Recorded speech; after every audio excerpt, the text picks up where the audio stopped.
But for some, that actually happens. There are people who meet at work. Like I had a friend of mine who met with her husband. But most of the people is the Dubai relationships, right?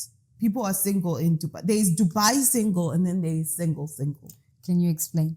So with Dubai single, it's someone has a family back home or is in a relationship back home, but then as long as they're here, they're single. And you ask a guy, you meet a guy, you ask him, so are you single? Yes, I'm single. But then they are Dubai single, not single. And then 3-4 months down the line, they bring their family over.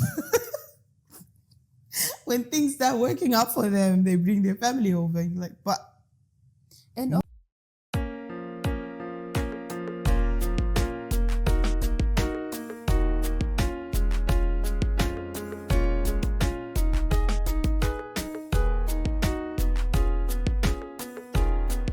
welcome to the Safe Lounge, where we talk all things mental health. I'm Marilyn. And I'm Caroline. Welcome, guys. I'm excited. Me too. I'm so excited to be back. To be honest, I actually missed the Safe Lounge, but this has become a habit. We always say we had missed the Safe Lounge, but it takes us 3 weeks to put out an episode. Yeah, consistency. But you know what? I'm actually excited about the topic that we're going to talk about today, because we're going to be talking about one of the major reasons why we can't produce an episode every week. To bring it to context. Yes. Bring it to context. So today, guys, we are talking about something that is so relevant to many people. Mm-hmm. And I think when we grew up, I'll speak for myself. When I grew up, I always thought, I would go to finish my high school, go to university, start working. Yes. It never occurred in my mind like that I would go out of my country to go and live elsewhere. I always thought that was reserved for vacations. But now I vacation to go back to my home country. So today we are talking about all the mental health issues and the stresses that take place within the context of immigrating to another country, finding work, the stress of trying to get a job, trying to settle in, getting visas and stuff like that. So yeah, that's what we're talking about. It's funny how that you mentioned that we never actually imagined it. I think I'm like you, but the funny part is I imagine myself studying abroad, but working, I always imagine myself working back home. That's the thing for me. I never wanted to do university in Zimbabwe. Yes. I always wanted to do it outside and then come back and work. Yeah, But anyway, it didn't happen like that. And we can start from that, actually, like how you ended up here. Or was this the first country that you migrated to? I don't know if going to school in a different country counts. I know that doesn't count. Like for work, okay, for work. Let's put it like that. Yeah, I moved to a different country for work, didn't work, and then I moved here. But I think we can also talk about this. The context is different in every country that you go to. Yes, the culture is different. The culture shock is different. The work culture, the social culture is different. And that takes some adjusting. It takes some adjusting. And I also think that for some of us who went to uni in a different country, right? Mm-hmm. If I was to work in that country, the culture shock was going to be different and it wasn't going to be that huge because I was eased into it. Because with uni days, it was, you adjust slowly, you get used to the system, you get used to the people. I don't know, like you find, and also uni in general, you have a community. And it's like high school. especially for some of us who were in boarding school, going to uni for me was just an extension of that with just more freedom, even though it was in a different country. But coming here now that was different. Plus, that was huge. It was different. It was shocking. It was terrifying. It was stressful. It still is stressful. Breathe. Breathe. Take a deep breath. Vusa. Yeah, but then oh my God, it's emotional. It's been an emotional roller coaster to stay. Yeah. All right. I wanted to say, when we talk about, for me, I'll just keep reverting back to me. I think the culture within a university context is quite different from the culture in a work context. 100%. For us, the university that I went to, when I think about it now, I don't think it was sufficient preparation if I had worked in that country. For me, it wasn't sufficient preparation at all because we were spoiled in uni. Like, it was like a cocoon. Exactly. You're protected from the outside world and the pressures involved. 100%. But what I think is the culture shock. We were eased into it because we're used to it. Like, we knew people from that country behave in a certain way, and they still do behave in that way up to this age. Yeah. So, okay, now let's talk about, how did you think of coming here? And like, what was the process of thinking about coming to this? It wasn't a trick question. I just want to make it relatable to everyone. There was no for me per se. I would say there was no process per se. I came here because, 2016, I was now working in Zim. I did experience working in Zim for a couple of years actually, because I graduated in I'm not going to say that, But then, and then I migrated 2 years later. That's when I came here. So, you see. Okay, the year that I ended up coming here, now it's just becoming weird. Anyway, the year that I ended up coming here, 2016, I'm just going to say it. Okay, so 2016, I started having problems at work. Okay. We were not being paid properly and things like that. The economy as well was starting to really take a detour. Anyway, a dive to the deep end. It was it was non-existent. And then I so happened to have a partner who was here, and they invited me to come over to UAE. So for me, it was a no-brainer because I just thought greener pastures. I'm coming. However, the funny part is, before you migrate, even if someone tells you, especially if you're coming from where we're coming from, right? If someone tells you that it's not all that, or it's not all rosy, you're not going to believe it. Because for me, I was like, but you're there. And Exactly. Like, why don't you want me to come there? So I ended up just coming, and lucky enough, what happened was I had been applying when I was still at home. So I was called in for an interview, and then I had to tell them that I had gone home to write exams, and I'm going to because for me, that was my sign. I was like, God, if you want me to go to this country, get me a job. Get me a job, because I'm not going to go there without a job. Okay. So then, yes, they invited me for an interview, called me, sent me an email. I told them I'm out of the country, that they've been trying to reach me. I'm out of the country, and I'll be back in a week's time. I just gone to write my exams.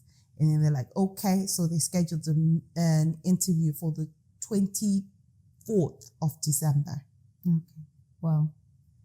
And so I just flew in the morning that I got here, went for my interview. and I got the job. Wow. And I was to start after the holidays on the 5th of January. So that meant that I had enough time to just adjust and stay in. Long story short, I ended up starting my job on the 5th of January in that company, and I left on the 31st of January in that company. Thank you. Over to you, Caroline. We'll come back to that. Put a pause on that one. For me, my story was different. Mm-hmm. I had spent some time looking for a job. Okay. I'd gone to another country, look for a job. Guys, the stress of looking for a job. Mm-hmm. Lord have mercy. When you just don't think that it's going to be that bad. And then when you see your life, you look at your life, you look at the trajectory that your life is taking, and you're like, I never thought I would end up here. Yeah. Mm-hmm. Taking so long to get a job. Mm-hmm. So you want to be financially independent. You have planned out your life, basically. Mm-hmm. And the plan is not, everything is not going according to plan. Yes. So you need a plan B. The plan B was to go to another country. I went to another country. It didn't work. Mm-hmm. And then I had a cousin who was here, who then invited me to come here. Okay. So I want to talk about, yes, there's that stress, right? That you're in your home country. For us, it was a case of being in Zim, where the economy is not working. The job market is crazy. Mm-hmm. The connections are not connecting. You think you know people until you start looking for a job. That's when you realize, okay, I don't know anyone. So now the moment you hear another country, in your mind, you have already reached, the moment you get the visa and the plane ticket, in your mind, you have already reached greener pastures. Yes. You see your life completely transformed. You imagine all sorts of things, and no one can tell you otherwise. Mm-hmm. Someone said the moment you land, you're like, hey, I've made it in life. I've made it in life. It's funny that you're saying the moment you land. For me, when I landed here, it was, I don't know, it was quite unfortunate. The hotel that I got was on the cheaper side of Dubai. Okay. I guess it was also because I needed something that would sustain, because I didn't know how long I'm going to be staying in a hotel, right?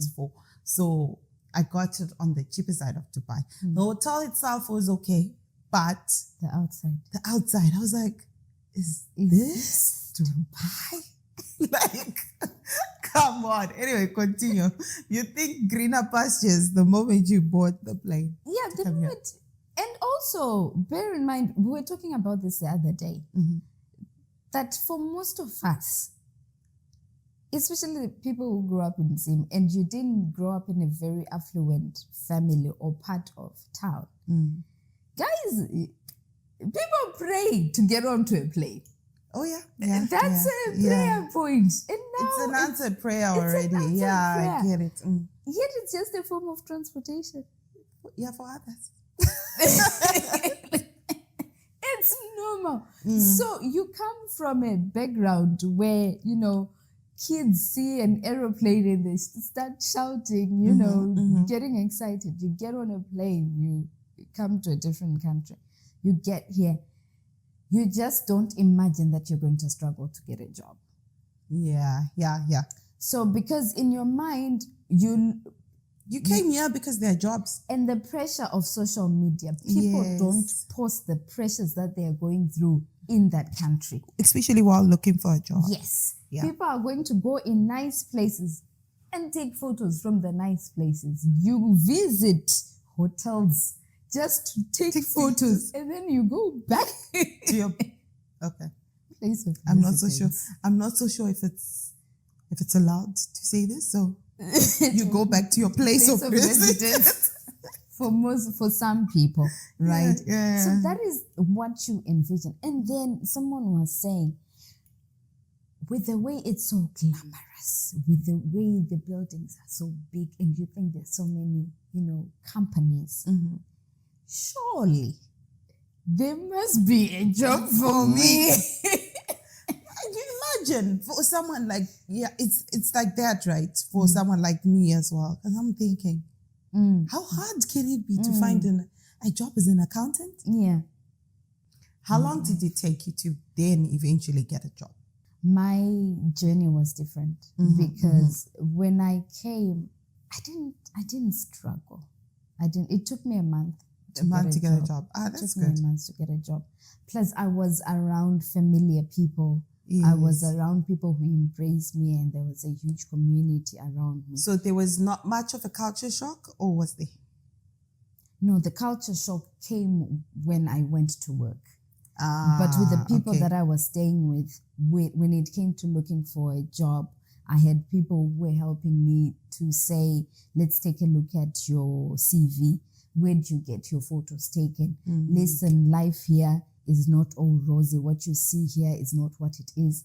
This is how life is. I had people who took me through it. Okay. Now there's a person who comes and they have borrowed money to come here. Yeah. Right? Yeah. You already have that stress to say, I need to return that money. You get here, you don't know anyone. There are people who land and they don't know anyone, and they're trying to find their way. And they go to this place of residence. They go to these bed spaces and they start staying there. Depending, if you go to a good one, good for you. But some people really start struggling from the date they land because of the accommodation that they get. And for me, actually, I wanted to say that I had a little bit of a culture shock. In as much as my partner was here at that time, it was still not the same, because it's different from having family here and having that much of a support system. But what helped me was the church community. Because, like I said, I got here on the 24th. By, I think, the 25th, 26th, I'd already been invited to church. Oh, wow. So for me, and the people that invited me to church then became my family, per se. So...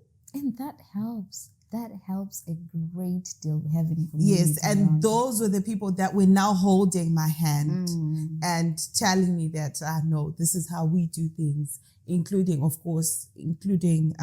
my partner was also helping me in terms of preparing my CV and things like that. But then also having people that have stayed here for a longer time, because he had also just got here, right? It's not like he had been here for years. No, he had just been here for, I think, 5 months, 6 months by the time I got here. So he didn't have much experience. But these other guys now had experience, and that's where having a community might actually help. That being said, we still need to acknowledge that there are people who don't have that type of community, or they might have family, but the family is not willing to help. Yeah, like people who land at the airport, just start calling someone and the phone is... They don't pick up. They're not reachable. All of those are some of the emotional things that might happen to you, the transition. Talking about culture shock, right? At some point, we were living in a certain place here, and there were these two ladies who came, and their story was that, like everybody else, they thought they were moving to greener pastures. Yeah. They had their houses. They were probably making enough decent money in Zim. They came here. I don't know who had made arrangements for them for where to stay, or if they just didn't manage to get hold of somebody who was supposed to get them from the airport. Anyway, they leave the airport, they find accommodation, and they go to a place where they are like 20 people in one room. This is a person who's coming from their own house. It was, and their ages they were like grown women who we would refer to as mothers. To see them in such a state where they were just going, we were not expecting. It's bad. It's bad and it's sad. And to top it off now, of course, that's the culture shock, right? And just the environment. And also for a place like, I'm sure for most developed places, people that migrate to those countries, they have this expectation. And you are seeing all these big, flashy buildings, and then all of a sudden you now have to stay in a room with 20 people. It's you can't even comprehend it in the beginning. It was mixed also. Yes. I've heard of such stories where it's mixed and nobody is stopping reggae on the top bunk and you are there at the bottom bunk. Nobody's stopping reggae. It's insane. Things like this happen. And a lot of people, more than those that would actually admit it, have experienced this when they first came. So it's I don't know. And I think the thing though is, for anyone who's in that situation, I believe that the situation doesn't remain the same. For most people who started there, it eventually changes. Oh, now some people started there and they now own villas, it's possible. It's very much possible. And then there's also the issue of just being homesick and missing family, especially for those. But even if you have family, you're just going to be homesick. After some time. And if you have never actually been away from home for an extended period of time, it's going to be a lot. I had been away from home for at most 6 months, right? When I first came here. But for me, it's after I resigned from that job after 25 days in that company. I just wanted to go home. It wasn't even me being homesick. It was me wanting to go home. I was just over this place already. What I experienced. What did you experience that was that in that 25 job, days you were like, okay, thank you. That job, first thing is, they say that they would give us accommodation. I'm now starting work on the 5th, and then they say that the accommodation that we're supposed to stay in is not yet ready. They're doing some renovations. So you will go there in a week's time. Okay. In the meantime, we stayed with the CEO. She had a villa in a fancy place. She had a villa in Jumeirah there. So we stayed with her. I was an accountant, by the way. So it was me and the admin. We were staying with this lady because the place was being renovated. But the admin lady had been in this company for some time. So she knew this place that is being renovated. And she was so excited. Like when we got to our CEO's place, she was so excited. She was, oh my God. I'm like, what? Because it was just a room and we're sharing the room. For me, I'm already feeling uncomfortable because I'm sharing a room with a stranger. But for her, she was like, oh my God. I didn't still get it up until we had to go see the accommodation that we were staying in. If I tell you, it was a back cottage at a villa, right? There were no floors. There was just the cement that they put before they put the tiles, right? And then in one of the rooms, they just put a carpet on top. In the room that we're supposed to stay with, we're told we can add a carpet as well. It was a very tiny, small, maid's room size. Now that I know, maid's room size with 2 beds. You could stretch, the distance between you and me was the distance between our beds. And we were supposed to stay in that room. We were sharing the kitchen, which was also on the cement in the next room, with people that were in the other 2 rooms, 12 people. So 26 altogether in in that small, tiny kitchen. What about the bathroom? Same. The bathroom we were also sharing. So yeah. And guys. you're thinking, these are people that we all work together, right? So I was thinking, so how are we going to make it to work on time? How did you make it to work on time? I never stayed in that house for a day. We went there to see the place and we're supposed to move the next day. The next day after work, I came to, surprisingly, to the area that I now stay now, that I'm currently staying here. I came here, we started looking for accommodation. And you got it. And I got it. I got the accommodation at midnight. Wow. So that was one of the major reasons why I was like, no. And now the salary that they had offered me, I had thought with accommodation, with everything, I can just, this money is for me.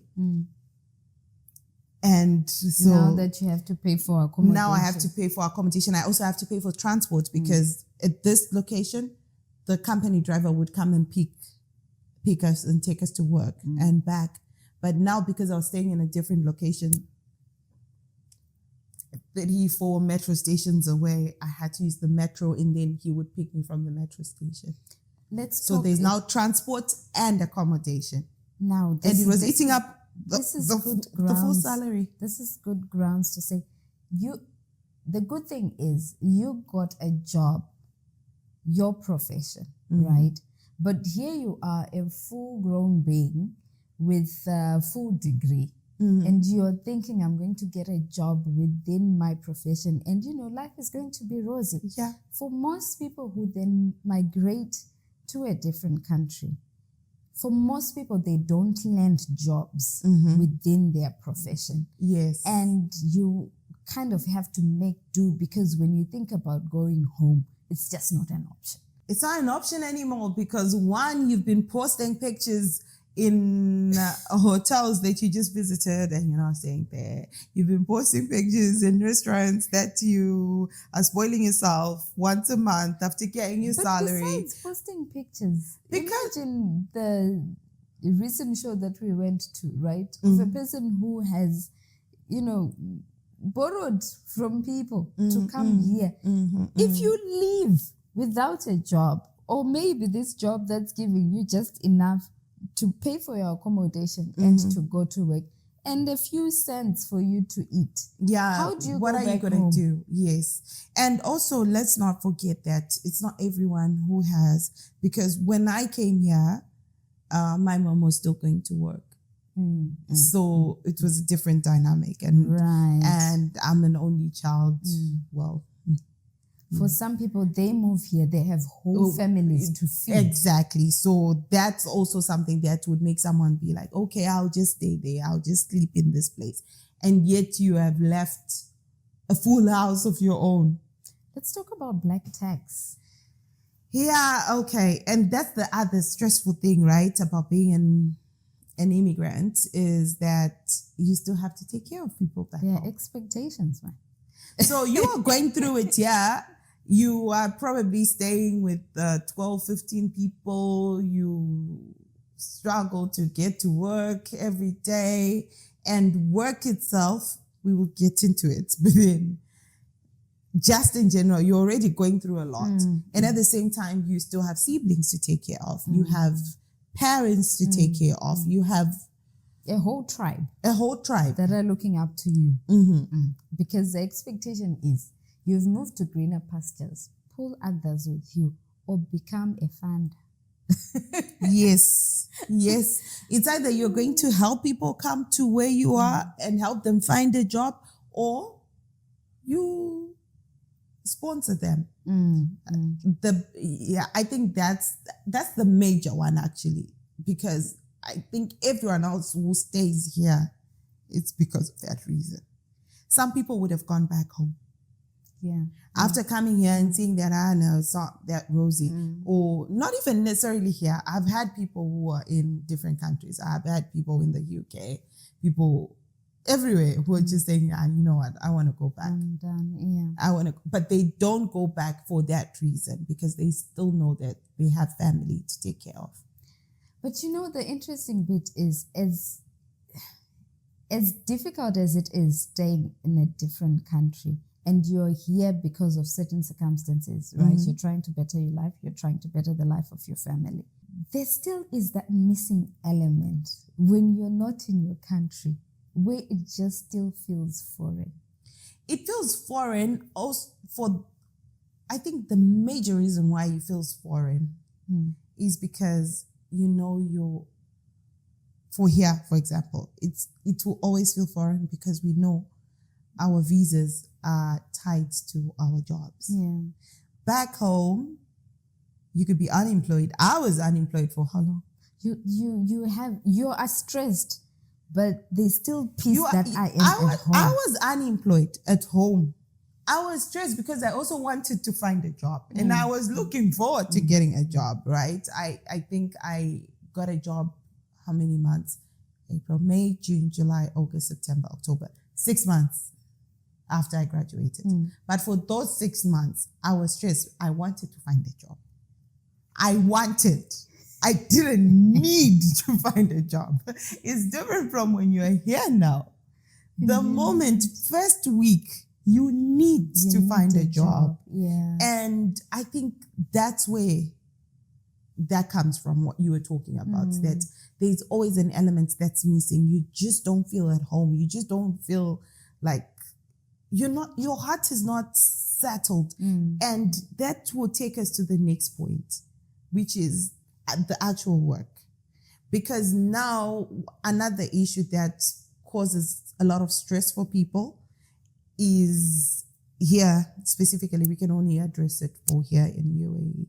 It might be similar to other countries, but here in UAE, the other thing that would stress someone is the fact that your visa is tied to your job. Yeah. There is no permanent residence. No matter how long you work here, you are still going to need a visa to stay. And because of that, it's stressful. It makes you put up with people that you normally would have told, bye. Thank you. Bye. And I think for me, the reason why it was easy for me to leave my first job was because I hadn't experienced UAE. So it was like, when I was at home, if it's not serving me, I'm out. Plus, imagine if you then had a whole family. You had kids or what have you, or maybe you're a guy and you have a wife and kids who are expecting fees. Yes. How do you just say goodbye? You can't. Now the dynamics have changed. Now that I have family, you can put up with anything. Desperate measures. Desperate times, go for desperate measures. But yeah, so I think that's what takes a mental toll on a lot of people, because and within the work context itself, right? For me, it was you're adjusting to a different language. You're all speaking English, but it's a different type of English, y'all. Like, if you see us now using broken English, it's not our fault. I'm sure some people who know us from before are like, but what happened? She was a public speaker. She was fluent. She was a Toastmaster.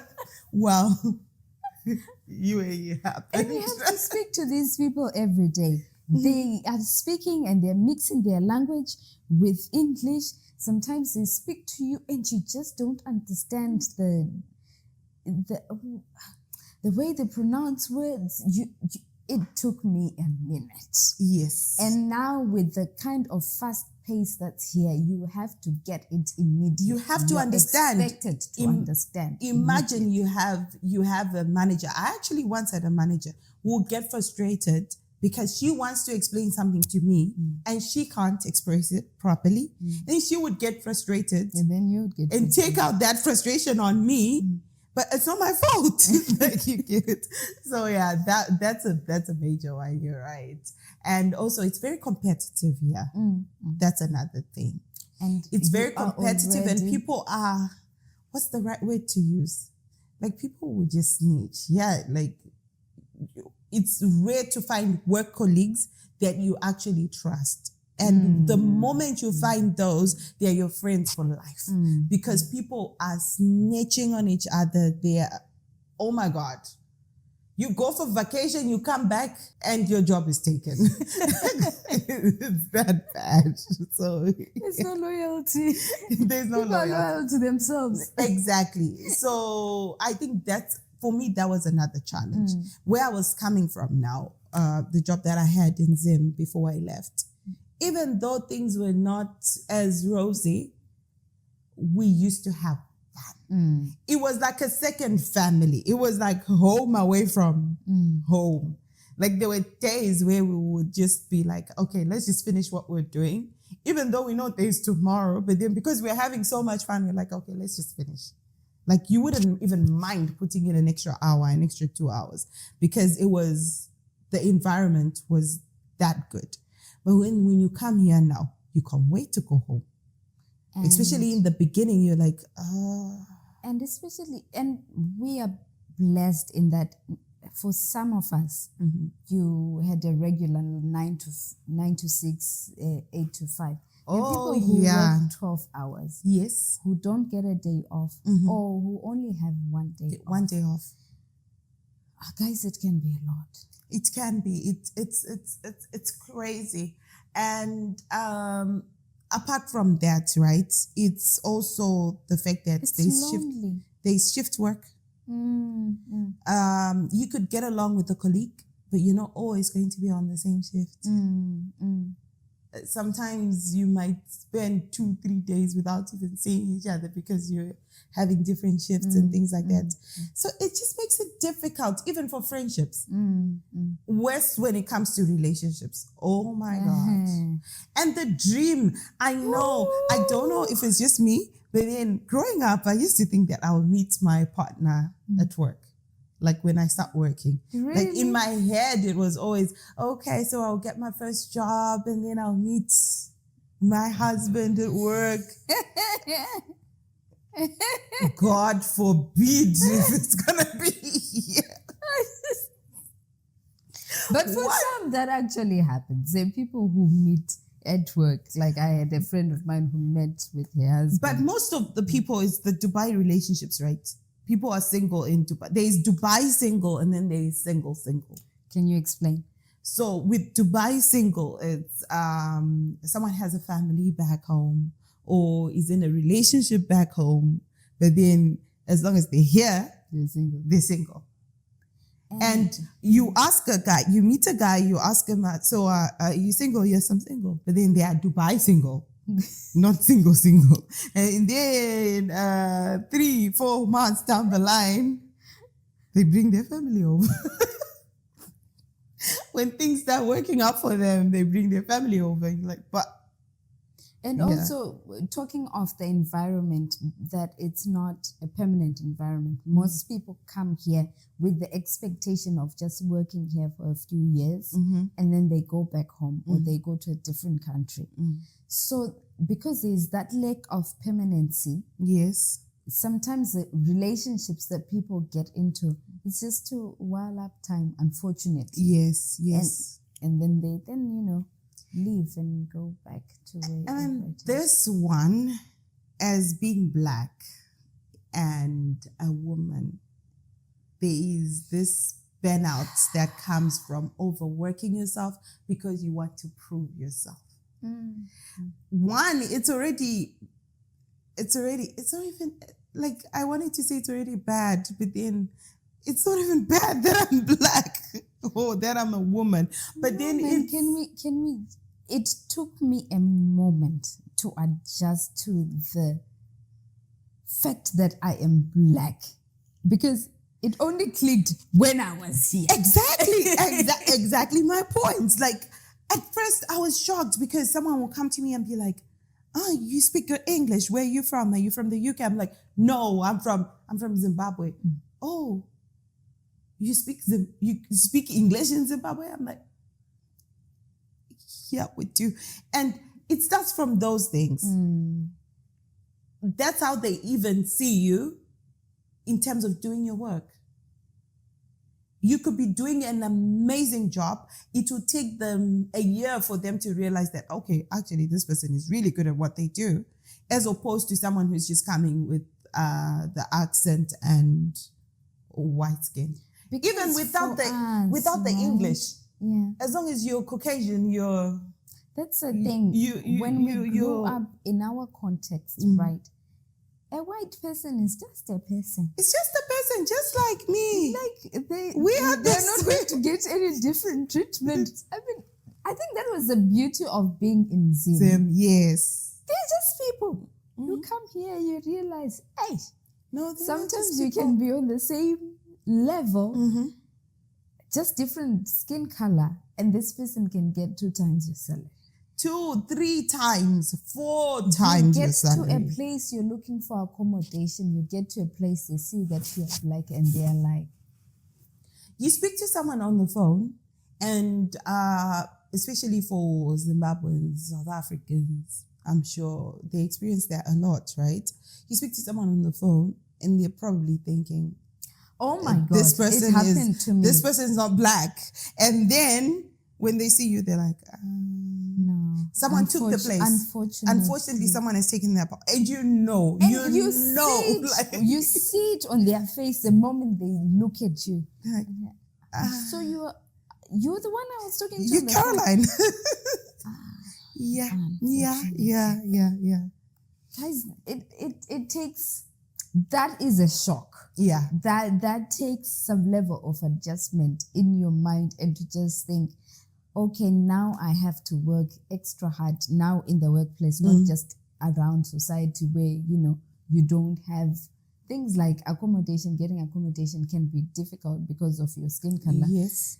In the workplace with people that you're relating to every day, you're well capable of doing your job, but you have to prove yourself because you're not in your home country. You're not a certain skin color.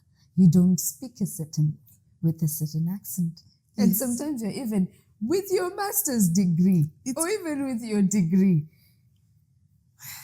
It's easy to develop imposter syndrome because you constantly feel like you're not good enough. Not good enough.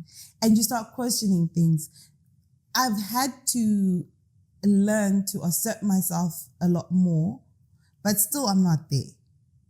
Because for me now, it's that, right? The culture shock. It took me time for me to adjust because I kept telling myself that, but they should know. Like, they should know I'm good at this. I have a degree in this. I studied this. I know what I'm talking about. And then you meet people who are like, no, you're black. You're a woman. You can't be that good. Like, I've had people trying to teach me for all the accountants. I've worked with someone who tried to teach me depreciation. And even if you didn't do accounting, even if you didn't major in accounting, I'm sure we all did. If you did accounting, even in high school, you know what depreciation is. And this person was teaching me the basics of depreciation. I looked at them and I was like, so how do you think I got this job? So that constant battle will get you to a place where it's easy for you to develop imposter syndrome because you have seen it happening to you so many times. You start believing it. You start believing that narrative that maybe I actually don't know what I'm talking about. Maybe I actually don't know what I'm doing. You start questioning yourself. Exactly. And I'm not good enough. Maybe this person is actually good enough. But then you would realize, like, at some point in time, I've worked for good companies as well. I have to put it out there. Like, I've worked for good companies and I've had good bosses as well at some point in time. And good colleagues who actually become friends for life. Yes, exactly. Yeah. That's why I say that the moment you find good colleagues, they're your friends for life because it's me. And when I got into that company now, I actually realized, no, my views are actually considered. And I actually am a significant part of this organization.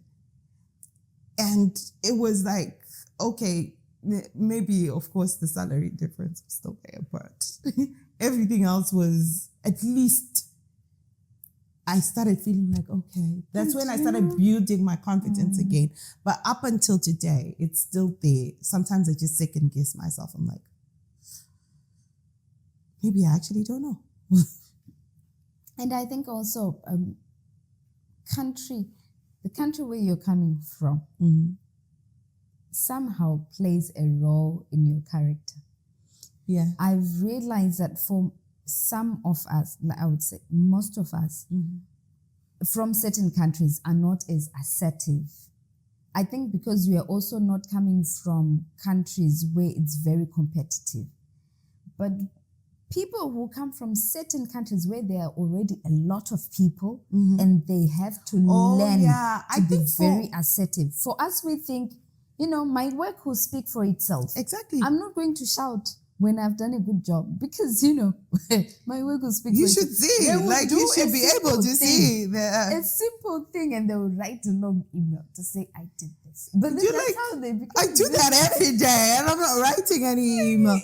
I used to struggle with that one as well. Like, there were people who would tag everyone. And I'm like, why? But then sometimes you then realize that is a work culture. That is what they appreciate. That's what they see as work. Making yourself especially visible. if your superiors or your managers are not are coming from those countries. It's even worse. I think the organization that I was talking about, that it was good. It was because the leaders, the owners, everyone was not from any of those countries where it's that competitive. But that's not to say everyone from certain, from a certain country is like that. No.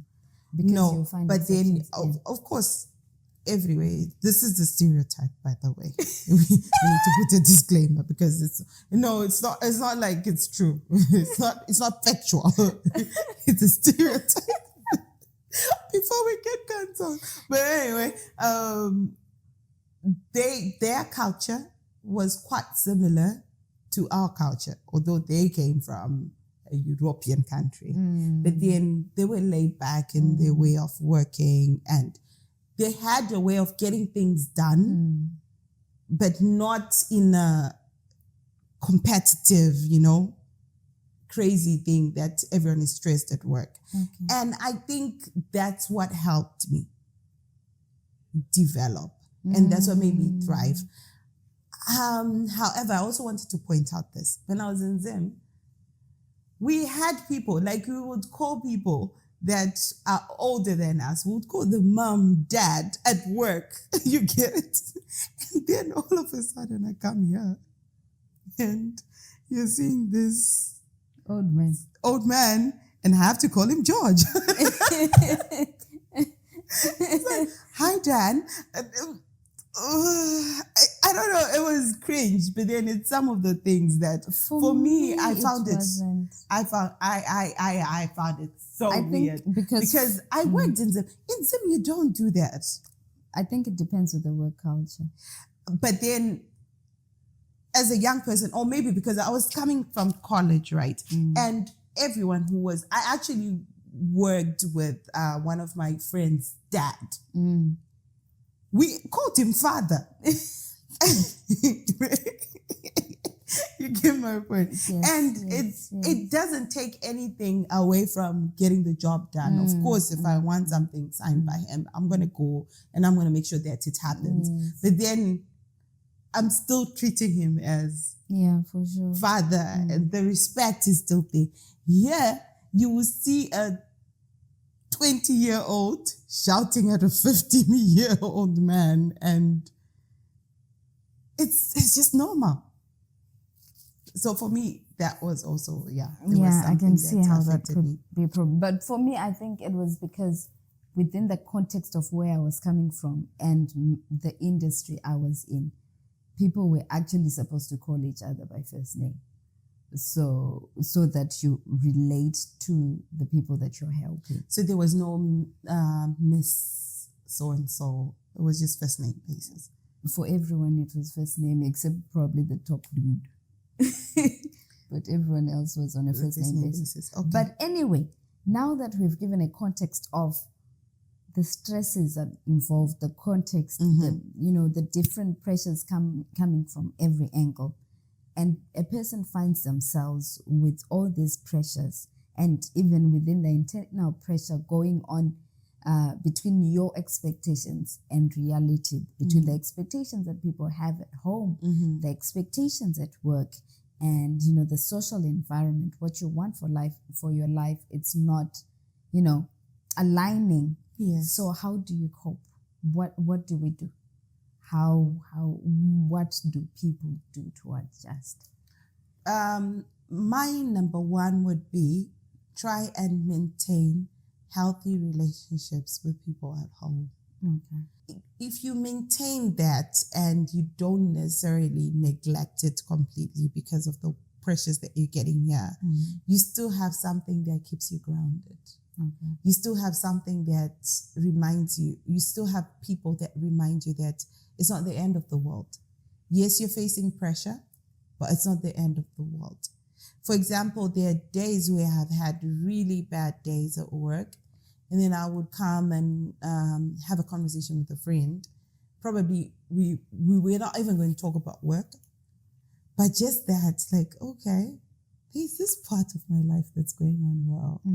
I would come back and call my mom, for example, and we have a conversation, and she's like, no, it happens. Even also the same thing happens in the workplace. It's just, those could be extremes, but it happens. It's that connection, knowing that what's happening to me is not just happening to me alone, and it's not necessarily because I am in this country. It's also happening to other people in different countries, even back home. They could also be experiencing this. They could also be experiencing having a bad boss.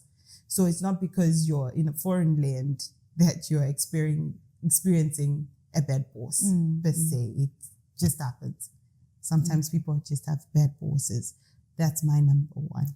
And I think something that connects with that is find a community. Get you a community around you. Yeah. If you're a church person, go to church. You would be surprised how many expat communities are there. The other time I went hiking with people, and there were people from work. Once we then met with another group of people who grew a community because they would go hiking almost every month together. And so that was a community. I have a cousin who started biking, and he was like, did you know that there's a whole community of people who are just bikers, and we associate because of that. So get you into a community, because we are not loners. We are meant to be in a community. That in itself will help your mental well-being and emotional well-being. The recharge that I would get. So the church that we go to, there was a time where we used to have Sunday evening services, and they were called victory services. So Sunday, that time was the first day of the week. So it was like a Monday.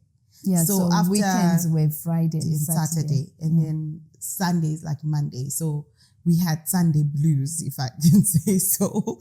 And so after work on Sundays, we would then go to church in the evening. And that service and what happened, the fellowship afterwards, even the sermons that were preached would carry me throughout the whole week. That's good.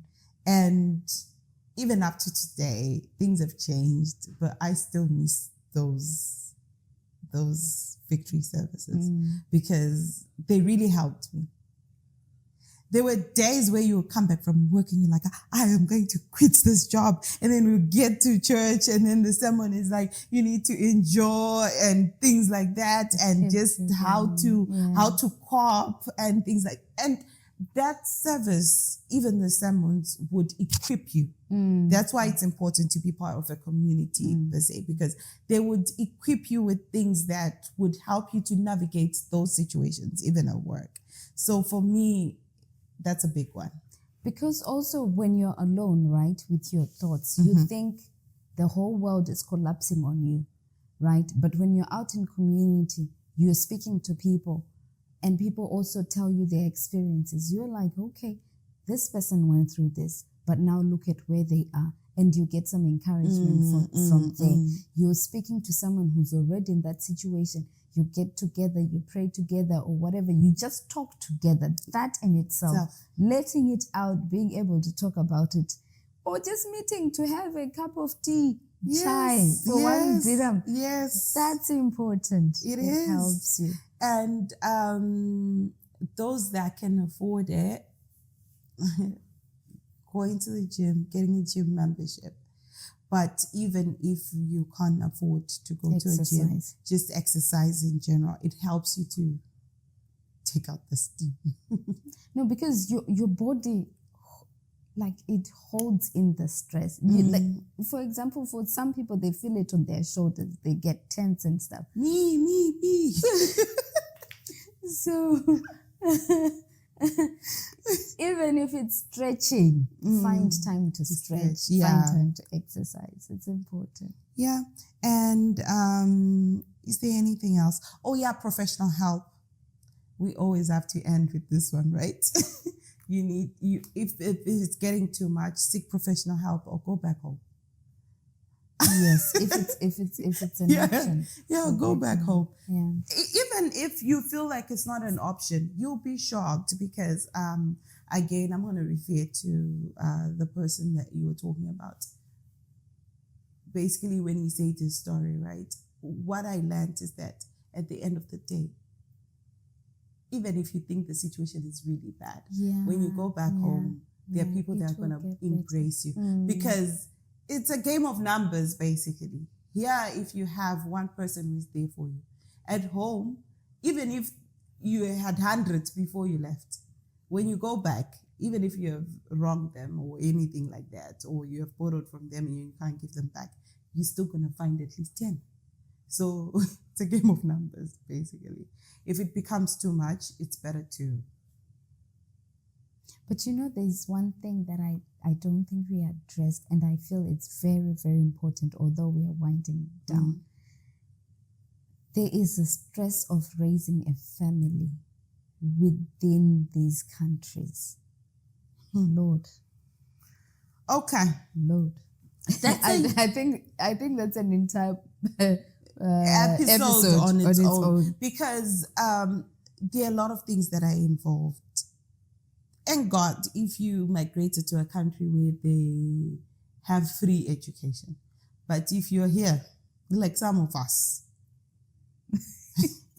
it starts there.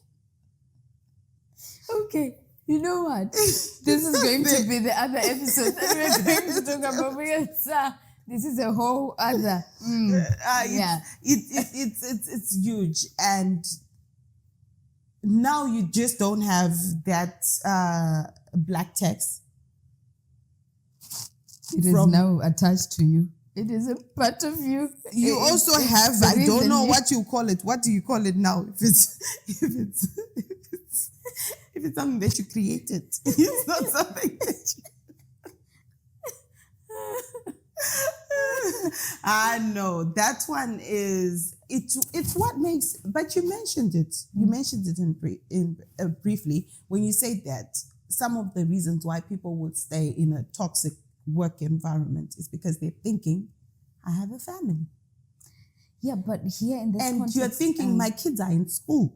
I am paying 40K per child. I have 4 kids in school. If I quit this job... How am I going to pay for this? How am I going to pay for these kids? If I quit this job, how am I going to bring food on the table? Where are we going to stay?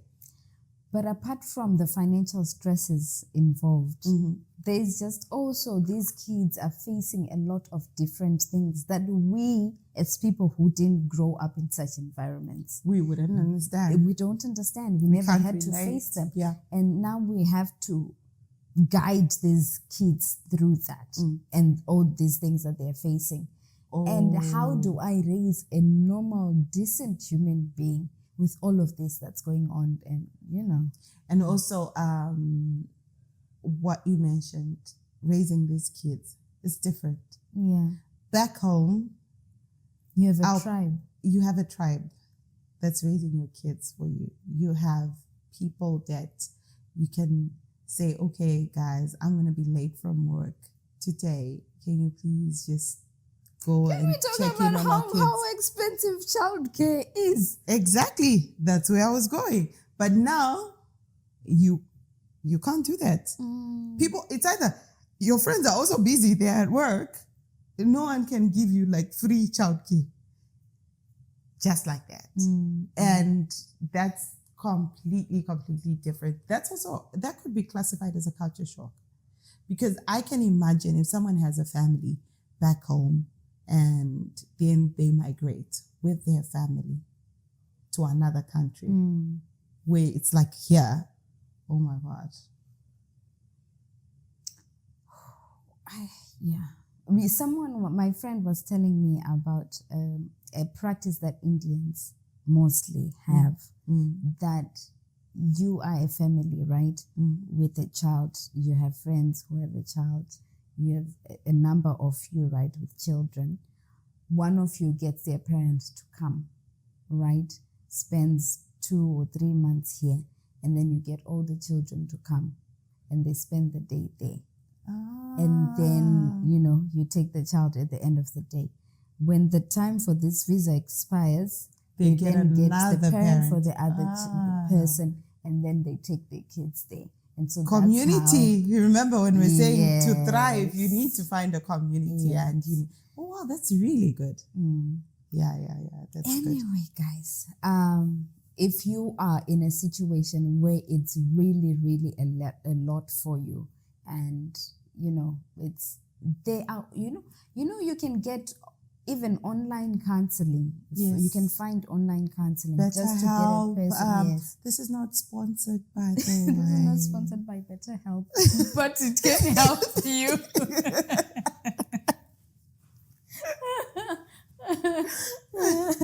But yes, find a community, find a church, talk to people, journal, exercise, hydrate. We're in a hot country. If you're in a hot country, if you're in a cold country, stay warm. We love you guys.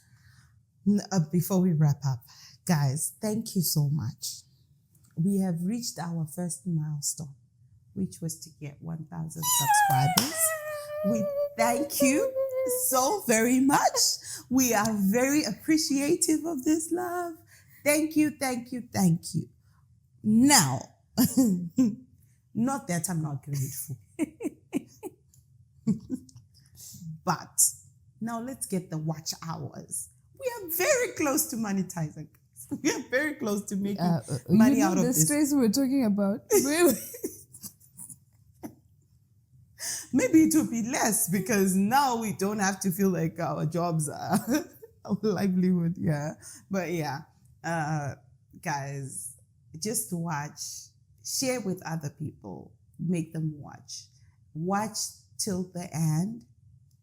And if you want to take breaks, you can take breaks, but come back and finish the episode. Yes. Please. And reach out to us. If you want someone to talk to, you can reach out to us. Let's create a community. Yes. That is TSL, the Safe Love. TSL. And we can have a whole TSL community. We can even start going for brunch and coffee and things like that. But then we need to engage.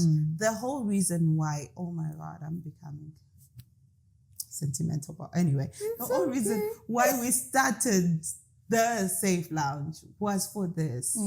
Because we really want to help each other as a community, to develop a community that looks out for each other. And that's why we talk about these issues. Yeah, the difficult issues. The difficult issues, because we know that there are people who are experiencing it, there are people who are going through it. And we want to be able to have a community where we can just talk about it. You don't necessarily have to, you can DM us. You don't necessarily have to type in the comment section if it's too much. You can DM us. We are not professionals, but we can just a problem shared is half solved. Mm-hmm. We can just talk about it over coffee or something like that. And it's just, well, you'll feel better. Yeah. And we will also feel better because we are also learning, by the way, from people that give us feedback, people that talk to us and say, okay, this is what I went through and what, like, okay, I'm actually going through that. And it helps us to know that what we are talking about is actually relatable. You can relate to it. Yes. You are learning from it because then, it encourages us also to keep making this content. Yes. So thank you.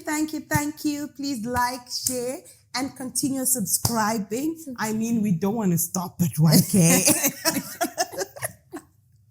Let's keep the momentum going, guys.